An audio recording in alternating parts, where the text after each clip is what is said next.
morning, everyone. Welcome to our Sunday celebration. And as we start, may I invite everyone to please join me in prayer. Heavenly Father, we come to you this morning. We thank you that beside of the circumstances that we are facing right now, thank you so much because we know that you are with us. Believing in your words, when you said, you will never leave us nor forsake us. Maraming salamat po, Panginoon, at sa umaga ito, we invite your Holy Spirit to be with us. Please teach us and help us understand the message na nais mong ipaabot sa amin. Ito po ang aming samot dalangin. In Jesus' mighty name we pray. Amen. Again, good morning po. Alam ko po na nag-enjoy ang bawat isa sa panahon ito na tayo po ay naka-quarantine at extended until April 30. It's a good time to be with our families, especially yung mga kasama ang kanya-kanyang pamilya. But as LTC family, we will continue with our series. This is the second week of our series with regards to transformation. And this morning, we will be learning with our topic entitled Change from the Inside Out. Let's open our Bible in the book of 2 Corinthians chapter 3 verse 18. It says here, and we all who with unveiled faces contemplate the Lord's glory are being transformed into His image every ever-increasing glory, which comes from the Lord, who is the Spirit. Take note the word transform. As believers, tayo po ay nakaranas ng tinatawag na pagbabago. Someone said, becoming a Christian is an event. Living as a Christian is a process. And God is committed to both. Mga kapatid, yung pagbabago o yung transformation na ninanais natin at kailangan mangyari sa atin, it's not an overnight. It's a process. It's bit by bit, from glory to glory, until tayo po, yung image ni Christ ay mag-manifest sa atin. Again, it's a process. In the book of 2 Corinthians chapter 4, verse 16, it says, therefore we do not lose heart, though outwardly we are wasting away, yet inwardly we are being renewed day by day. We are being renewed day by day.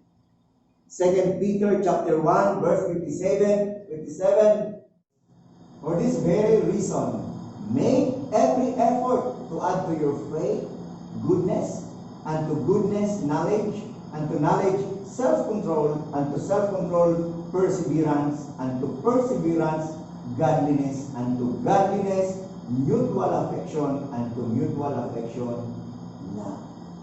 Mga kapatid, it's a process. From glory to glory. So, minsan, naririnig natin yung mga katagang, bakit kaya ganun ang tao?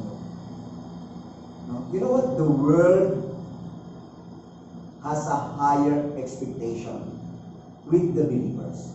Napakataas ng expectation ng nakapaligid sa atin bilang mga mananampalataya. Kaya kami sa narinig natin yung katagang, bakit ganun siya?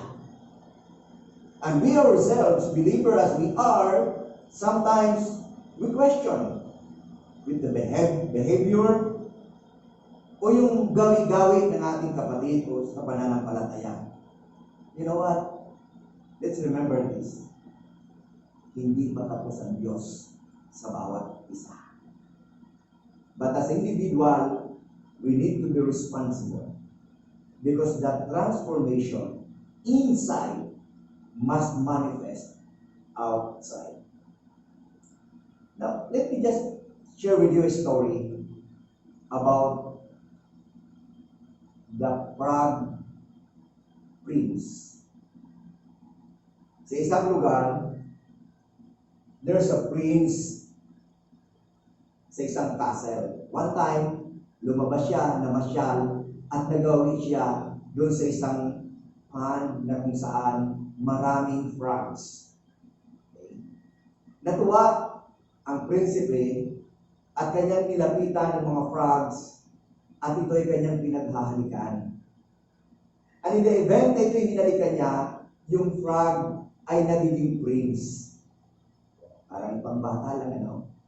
And after that, bumalik yung prince sa castle kasama yung mga frogs turned into prince. So, andun sila, they're enjoying the life ng isang prince, enjoying the facilities, masaya ang buhay sa castle. Isang gabi, narinig nitong mga prince frogs yung huni ng mga frogs doon sa ponds. At naisip nila na buhay sa kanilang sarili yung kanilang pagiging frog. At sila ay lumabas ng castle at pumunta doon sa pond hanggang magdamagan. Pagdating ng umaga, nakita nila ang kanilang mga sarili na sila ay putikan. Marurumi. Now, what's the lesson from this story? Tayo po minsan, pwede tayo kalikulan sa frog.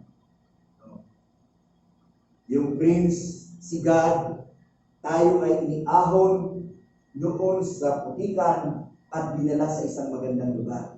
But we have that mindset na minsan bumabalik tayo doon.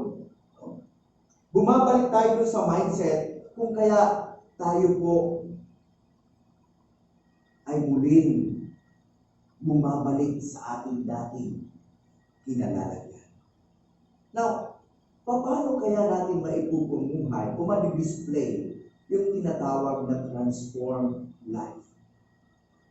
Yes, deep within, we are changed, but it should be manifested outwardly. Mayroon pong tinutukoy na biggest roadblock for a changed life. And you know what? The biggest roadblock for a changed life is our mind. It's our mind. That's why in the book of Romans chapter 12 verse 2, sinasabi po dito, do not conform to the pattern of this world, but be transformed by the renewing of your mind. Be transformed by the renewing of your mind.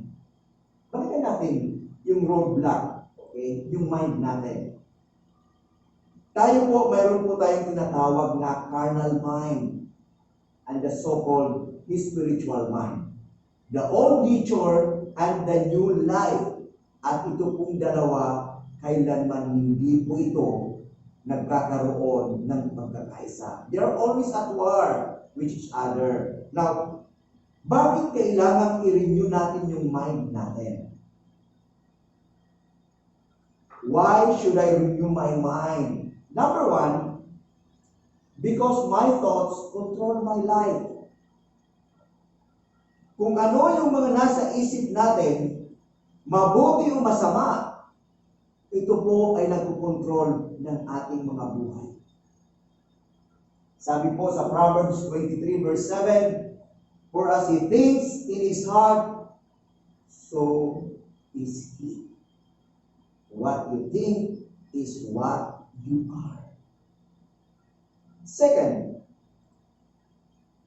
we need to renew our mind because my mind is the battleground for sin. Dito po ang labanan. Yung mga pagkakasala, mga pagkakamali, dito po nag-uumpisa sa ating mind. In the book of Romans chapter 7, verses 22 to 23, it says, "For in my inner being I delight in God's law, but I see another law at work in me, waging war against the law of my mind, and making me a prisoner of the law of sin at work within me." Kaya nga po mga kapatid, kinakailangan ma-renew ang ating mind. Kasi po, dito nga po yung labanan. Okay? You know what? Yung lust, yung pride, yung resentment, yung envy, nagsisimula po yan sa mind. We need to renew our mind para patuloy tayo maging victorious. The third one, because it's the key to peace and happiness. We need to renew our mind because it's the key to peace and happiness. Dapat po natin maintindihan na yung mind natin ay pwedeng makatulong.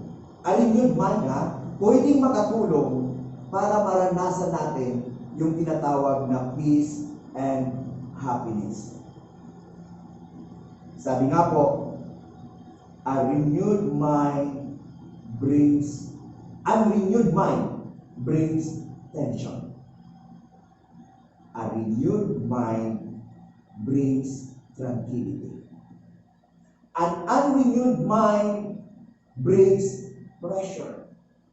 A renewed mind brings peace. An unrenewed mind brings conflict, chaos. But a renewed mind brings confidence. Another thing, an unrenewed mind brings stress. Kung ano-ano iniisip natin. But a renewed mind brings strength. Brothers and sisters, if we want peace and happiness, our mind must be renewed.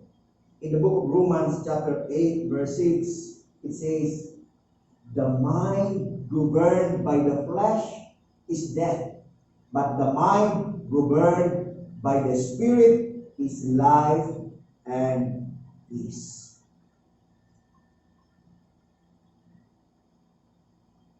Mga kapatid, ang Diyos ay patuloy na gumagawa sa ating buhay. At gusto ko po sabihin sa bawat isa. Sabi po dito, there is no limit to what God can and will do in my life. Ulitin na po natin yun. At sabihin po natin yun with power. Believing that truly, ang Diyos na patuloy na kumikilos sa ating buhay. So that the transformation outside in our life will manifest.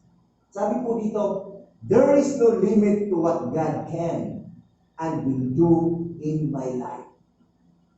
Walang limitasyon ang ginagawa ng Diyos at pwedeng gawin ng Diyos sa buhay ng bawat isa sa atin. Naniniwala ba tayo doon? Can we say amen to that? Mga kapatid, paano nga ba natin ma-renew yung ating mind? How can we renew our mind? And it's a choice. Kailangan po natin gawin ito. No? Meron po akong i-discuss na 3 F's. How we can renew our mind. The first one is we need to feed our minds with truth. Physically, tayo po ay concerned sa ating mga kinakain. Yung mga vegetarian, they were so concerned with the food na kanilang kinakain for their health. You know what? Maging ang ating mind, we need to feed it on a day-to-day basis. And we need to feed our minds with the truth, not with the lies coming from the enemy. Sabi nga po, in the book of Matthew chapter 4, verse 4, man shall not live by bread alone, but on every word that comes from the mouth of God.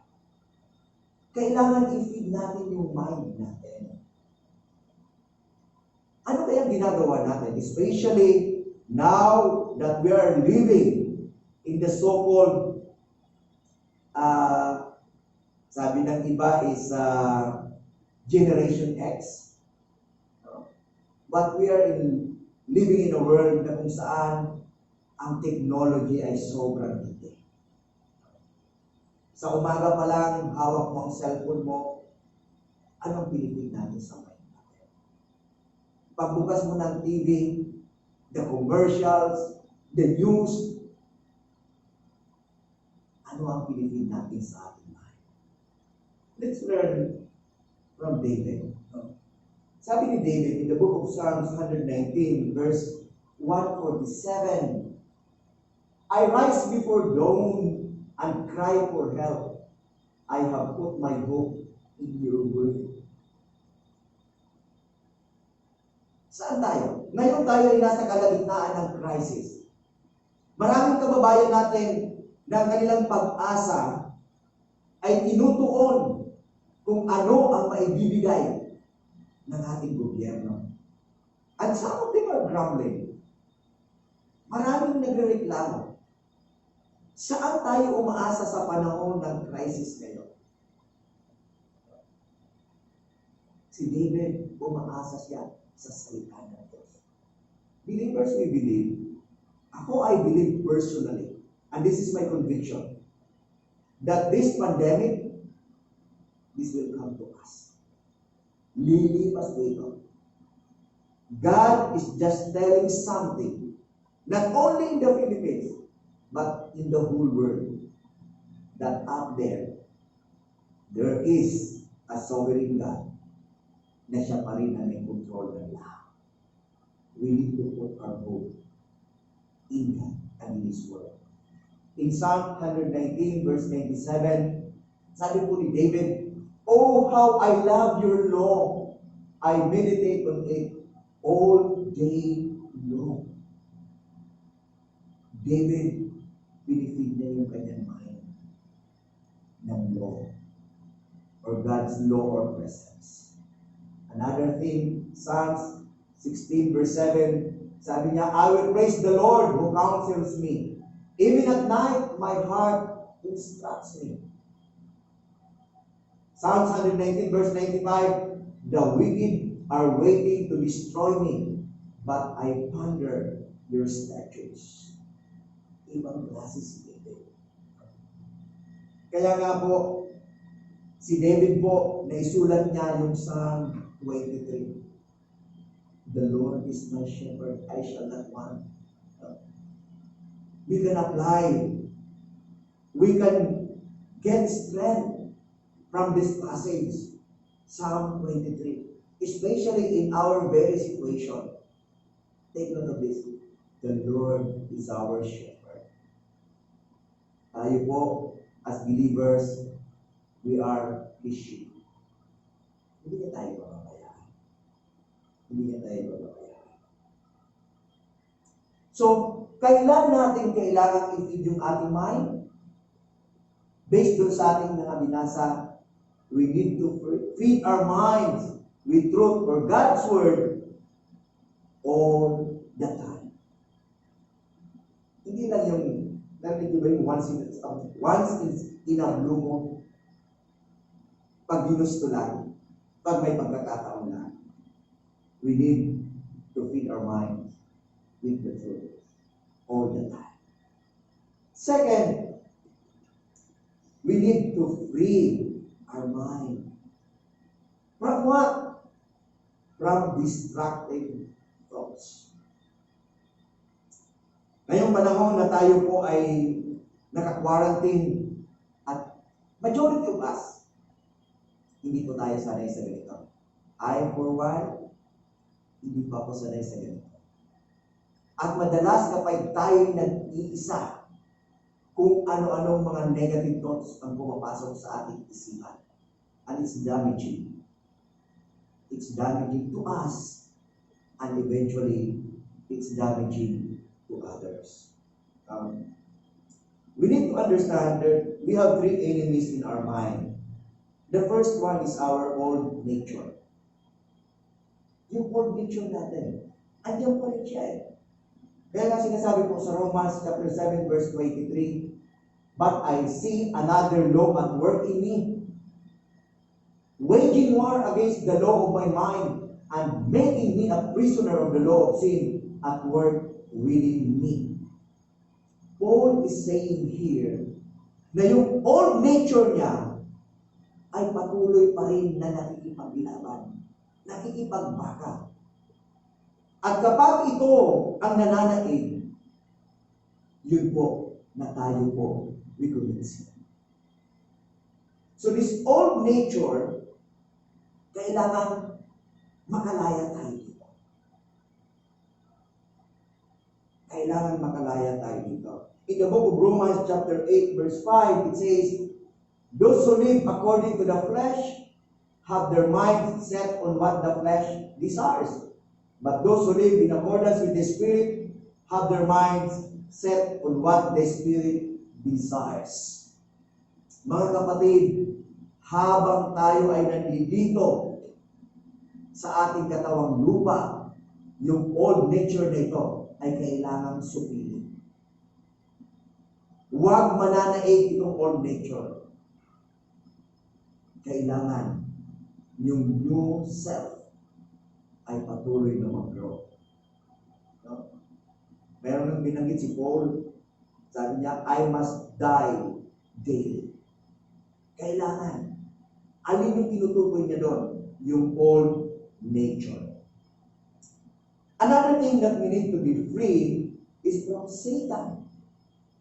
Kailangan makalaya tayo totally kay Satan. Madalas, tayo po ay nagpo-fall at yun ay nagmumula sa ating kaisipan. No? Ito si Satan, most of the time, or from time to time, siya po ay naghuhulog ng mga bomba sa ating kaisipan. Negative thoughts. Ang totoo po mga kapatid, Satan cannot control us. Because it says, greater is he who is in me than he who is in the world.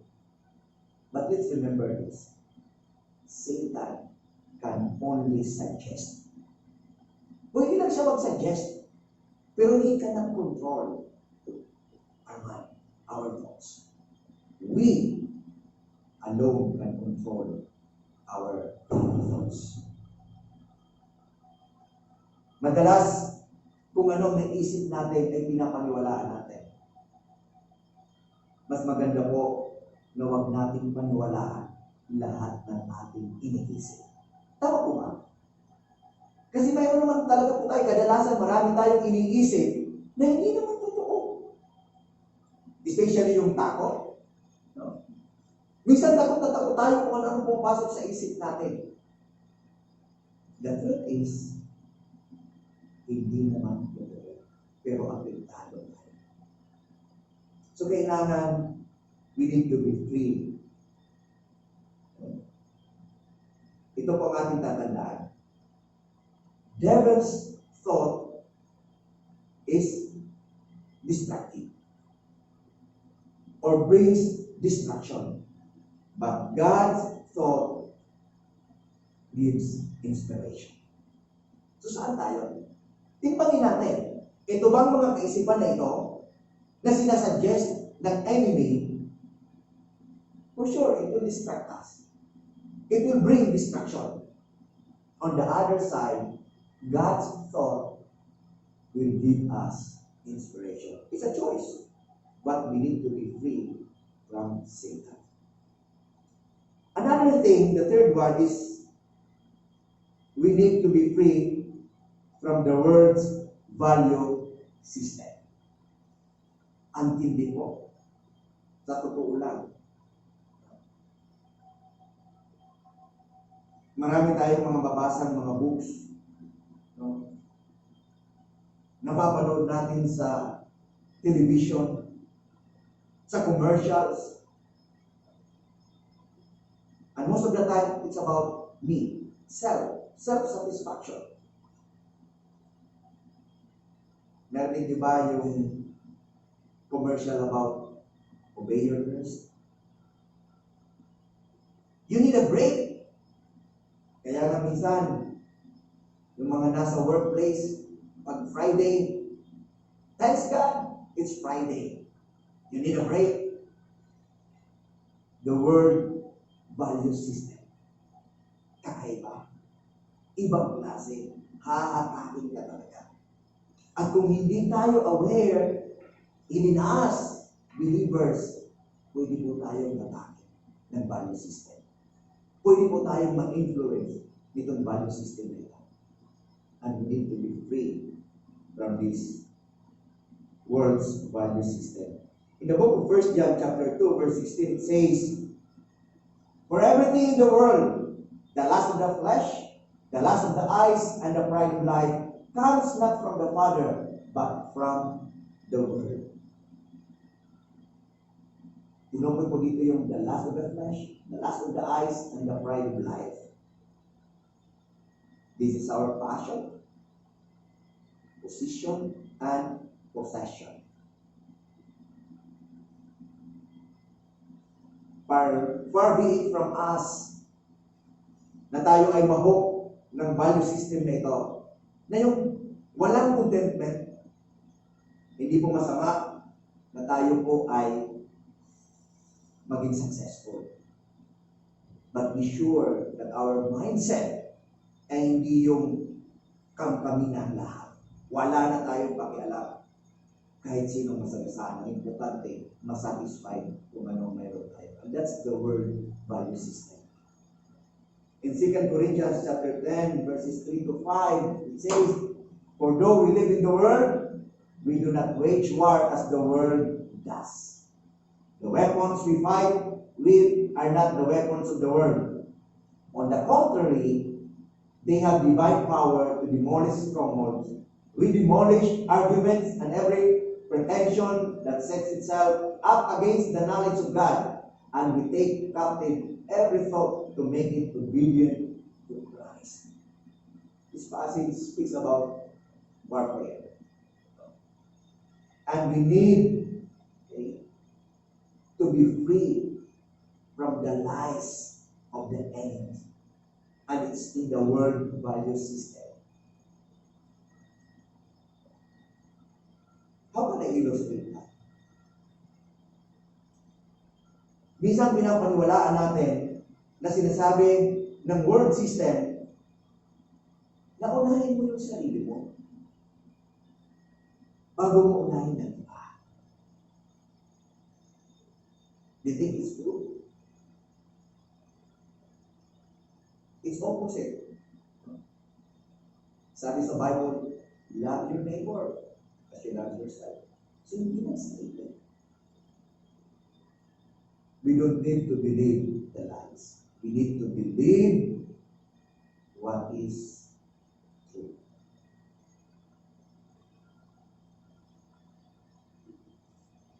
We need to feed our minds with truth.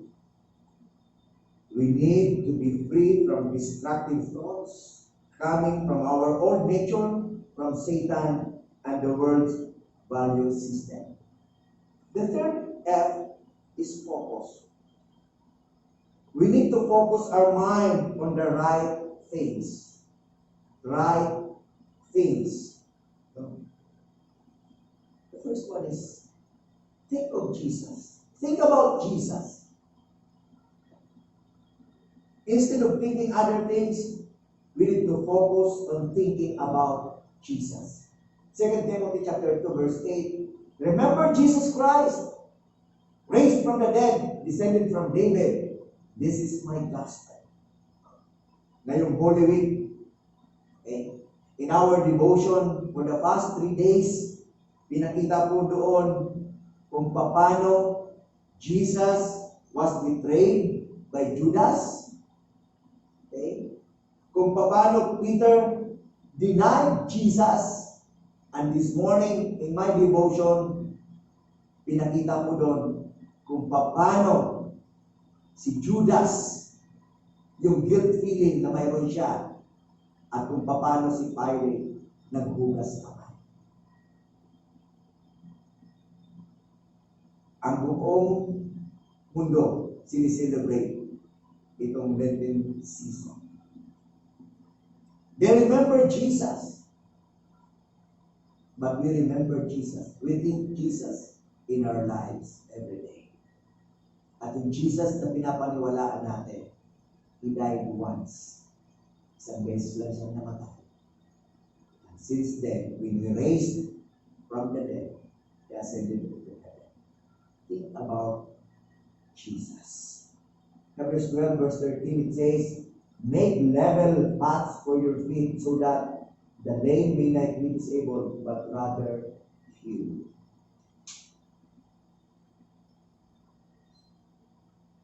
Second, think about others. Philippians chapter 2 verse 4, not looking to your own interest, but each of you to the interest of the others. Maganda ngayon, ano? Isa sa nakita kong positibong nangyari ngayon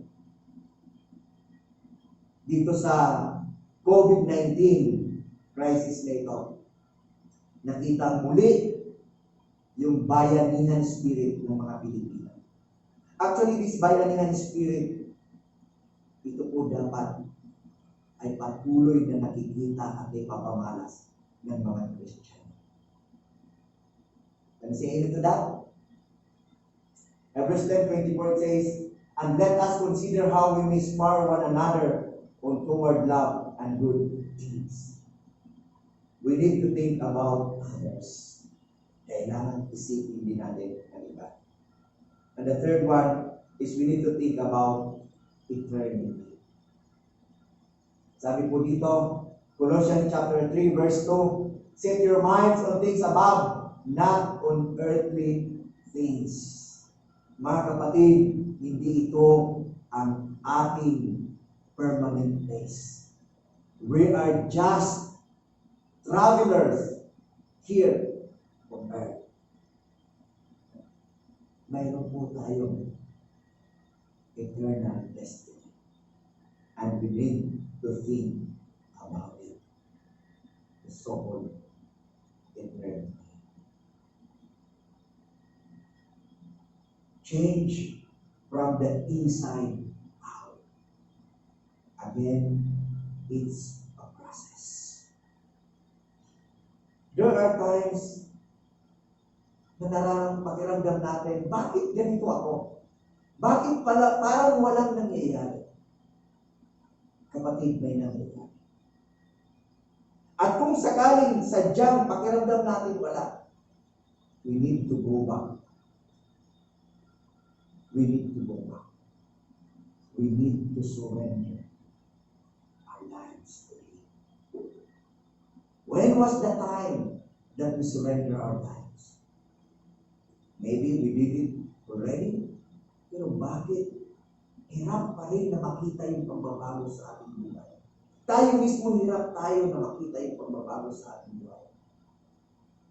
Ang kapatid, we need to resurrender our lives to Him and just allow God to continue to work in our lives.